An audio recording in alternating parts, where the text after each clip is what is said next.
Magandang hapon po sa inyong lahat. Hello. Hi. So, ang ating homilya ay mayroong synodality. Alam niyo yon? Sa synodality, mayroong pakikiisa. Kasi communion, participation, at mission.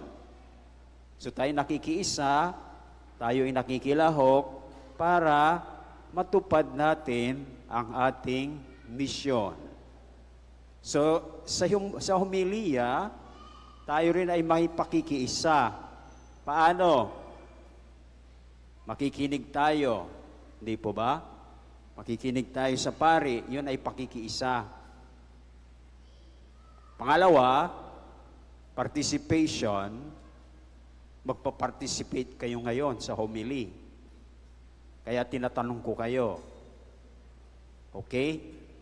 O ginagawa natin ito para matupad natin ang ating misyon sa homilya. Ano yung misyon natin sa homilya? Na maunawaan natin ang salita ng Diyos. At dahil naunawaan natin, ito ay ating maisa sa buhay. Tama? Maisa sa buhay ba ninyo ang hindi nyo naunawaan? O hindi. So yan ang mission natin sa homilya. Para matupad natin ito. Kaya makiisa tayo, makilahok, para maintindihan natin, maunawaan ang salita ng Diyos. Ngayon, ang participation ay hindi lamang para kasi 5 grupo kayo, hindi lang sa isang grupo ang laging nagpa-participate. Tama ba? Kaya ang gagawin ko ngayon, kung magtatanong ako, magsisimula ako sa Area 1. Tahimik muna kayo, no? Walang sasagot. Tama? O, sasagot na kayo kung nasa inyong turn na. Okay? Para may participation lahat. Okay? So, pagkatapos ng Area 1, Area 2. Tapos Area 3, Area 4, Area 5. Okay? So, magsimula na po tayo. Mayroong kasabihan sa Ingles na ganito. A child is a bundle of possibilities. O, i-translate nga ninyo. Ay, hindi pala nyo naintindihan. A child is a bundle of possibilities. Ano ba yung bundle sa Tagalog? Bugkos. Agree ba kayo? Bundle. Eh, siyempre, possibility, mga posibilidad. Kaya, sa Tagalog, ang kasabihan ay ang isang bata ay isang bugkos ng mga posibilidad. Si Santo Niño, or ang kasabihang ito, ay totoo rin o totoo kay Santo Niño. Pero hindi para sa kanyang sarili. Kubagkos para sa ating lahat. So wala yon, hindi sa kanyang sarili yon, para sa atin. At kung siya ay bugkos ng posibilidad para sa ating lahat, yan ay dahil tulungan niya tayong maging bugkos ng posibilidad sa iba. Nakuha niyo? Sa iba. So, kaya masasabi natin na si Santo Niño ay ninyo ng ating kapayapaan. Ninyo, ibig sabihin, posibilidad ng ating kapayapaan. Ikalawa, si Santo Niño ay ninyo o posibilidad ng ating pagiging mga anak ng Diyos. At panghuli, si Santo Niño ay ninyo o posibilidad ng ating pagiging nasa bahay ng Diyos. Kung naririto kayo ngayon sa bahay ng Diyos, yan ay dahil tinutularan ninyo si Santo Niño. At malalaman ninyo yan mamaya sa ating paliwanag. At ito ang isa sa mga aral na nais iparating sa atin ng mga pagbasa ngayong kapistahan ng Santo Niño. So una, si Santo Niño ay ninyo o posibilidad ng ating kapayapaan. Area 1. Saan o sa aling pagbasa natin ito matunghayan? Dito lang muna. So, unang pagbasa. Very good. Mula ba saan ang unang pagbasa? Area 2. Hindi kanina sumasagot kayo dyan. Ngayon, hindi kayo nakasagot. So, sa itong mga bata, ibig sabihin. So, mula sa aklat ni Propeta Isaías. Ngayon, sa pagbasang ito, paano si Santo Niño ay ninyo ng ating kapayapaan? Area 3. Sa pamamagitan ng very good. Sa pamamagitan ng propesiya nino, Propeta Isaías na naglalahad na si Jesus ay ipanganak sa atin na isang sanggol na siyang prinsipe ng ating kapayapaan. So, prinsipe ng ating kapayapaan. At paano siya, bakit prinsipe siya ng kapayapaan? Dahil mamamahala siya sa atin sa katarungan at katuwiran. Kung mayroon bang katarungan tayong sa ating bansa, mayroong katarungan, mayroong katuwiran, magkakaroon po ba tayo ng kapayapaan? Very good. So, yun. So, kung tayo ay parang natatakot na kayo. Kung tayo ay makatarungan dahil wala tayong nilalamangan. Hindi tayo nang lalamang. Tama po ba yun? Makatarungan ka, area 4. Kung hindi ka nang lalamang, makatarungan ka ba? Very good. Kung hindi ka nang iisa, makatarungan ka ba? Very good. Kung hindi ka, ano pa yung pagiging makatarungan? Hindi ka mandaraya, no? Very good. So kung hindi tayo nanlalamang, hindi tayo nandaraya, hindi tayo nang iisa, nagsasamantala, dahil makatarungan tayo, magkakaroon ba tayo ng kapayapaan? Kapag mayroon tayong, kung tayo nang lalamang, nag-aagrabyado, anong magkaroon tayo? Very good. Walang kapayapaan. marami kang magiging kaaway. Kung may marami kang kaaway, may kapayapaan ba? Wala. Very good. No? Ngayon, makatwiran, no? Kung tayo ay balugtot ang ating pakikitungo sa ating kapwa, mayroon ba tayong katwiran dito? Wala. Kasi kung may katwiran tayo, dapat laging matuwid ang ating pakikitungo. Tama? At hindi balugtot, bagkos matino ang ating pakikitungo sa iba.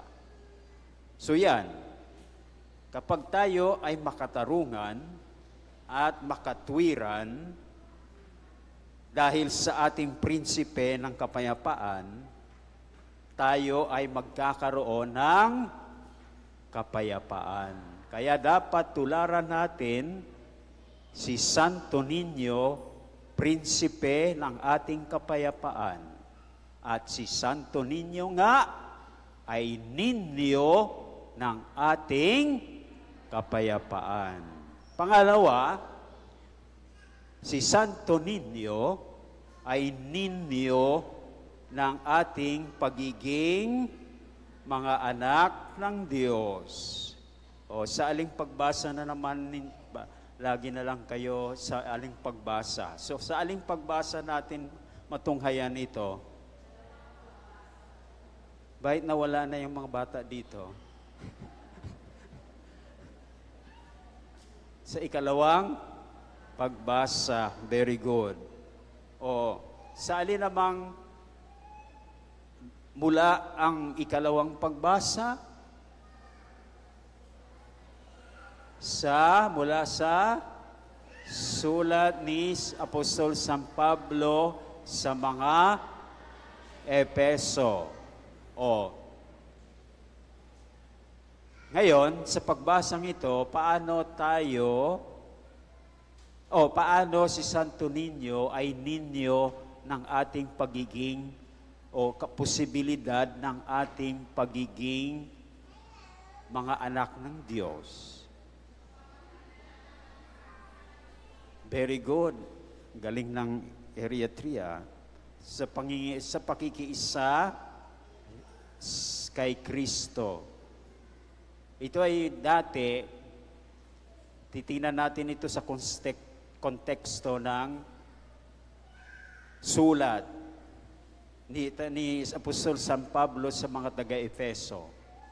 Dahil bago sila naging Kristiyano, siyempre hindi muna sila Kristiyano, no? Yung mga taga-Efeso, kinonvert sila ni Apostol San Pablo. So, noong naging Kristiyano sila, ibig sabihin noon, sila ba ay nakipag-isa kay Kristo? Very good. Kailan tayo nakipag-isa kay Kristo? Nung tayo ay bininyagan. Kaya tayo naging Kristiyano. At kung tayo ay naging Kristiyano, yan pala ay palatandaan na hinirang tayo ng Diyos mula pa ng likhain ang sanlibutan upang maging banal at walang kapintasan sa harapan niya. Yan ang sabi ni San Pablo. No? Kung tayo mga Kristiyano ngayon, dahil tayo nakikipagkaisa kay Kristo, ay yan pala, tayo mga hinirang upang maging banal at walang kapintasan. O tanggap ba ninyo yung paghirang na yan? Gusto niyo maging banal at walang kapintasan? Pero hindi hanggang doon lang yon. Kung ginawa yon ni Lord, na hinirang tayo upang maging banal at walang kapintasan sa ating pakikipagkaisa o pakikipag-isa kay Kristo. Yan ang tinutumbok niyan para tayo ay italaga ng Diyos Ama na kanyang mga anak. Kaya dito nakita natin na ang Santo Niño, dahil ito siya ang daan, di ba? Ang Santo Niño ay ninyo o posibilidad ng ating pagiging mga anak ng Diyos. Maliwanag po ba? So, sikapin nating maging, kasi masasabi lang na tayo ay mga anak ng Diyos kung tayo ay banal at walang kapintasan. So kung ngayon lahat tayo ay banal at walang kapintasan, ay talagang tayo ay tunay na mga anak ng Diyos. Kaya kung nais nating mananatiling mga anak ng Diyos, dapat sikapin natin na patuloy tayong banal at walang kapintasan. Ika-3, itutuloy ko pa ba? 4:10 na pala. So, ika-3, si Santo Niño ay ninyo ng ating pagiging nasa bahay ng Diyos. O, sa aling pagbasa naman natin ito na tunghayan. Sa mabuting balita ayon kay San Lucas. So, sa mabuting balitang ito, paano si Santo Niño ay ninyo ng ating pagiging nasa bahay ng ating Ama? Alin? Very good. Na tularan natin si Jesus, ang Santo Niño, na gagawin kahit ang nakakabalisang-balisa sa kanyang mga magulang dito sa lupa. Ginawa ba ni Jesus yan? Ginawa niya. Di ba? Nagpaiwan siya. Kaya hinanap siya. So, balisang-balisa ang kanyang mga magulang. So, yan pala ay pinakikita lang niya na mas uunahin niya ang nauukol sa kanyang amang nasa langit kaysa nauukol sa kanyang mga magulang dito sa lupa. O kumbaga, inuuna natin ang nauukol sa Diyos.